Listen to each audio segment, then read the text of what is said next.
আসসালামু আলাইকুম। আজকে আমরা শিখব √2 প্লাস √2 হোল কিউব কীভাবে যোগ করা যায়।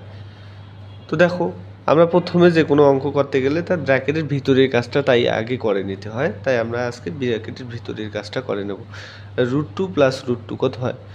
2√2 যোগ করলে 2√2 হয় না? আর এর উপর কী আছে? কিউব আছে, হোল কিউব। দেখো তো বন্ধুরা, কিউব কি শুধু √2-র উপর?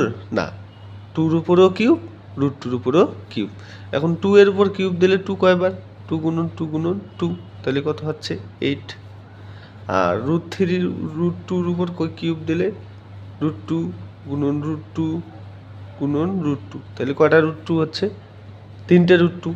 আমরা দেখো তো, এই 2টে √2 আছে, এই 2টে √2 আলাদা করে লিখবো।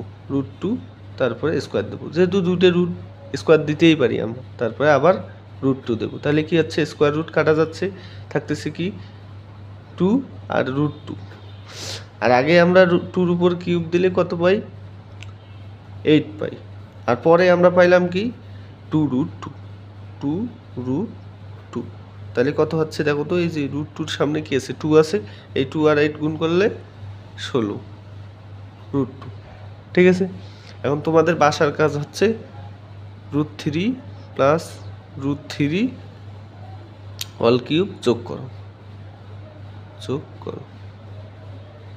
এটা অবশ্যই হোমওয়ার্ক করে আমার কমেন্টে বসাই দিবা।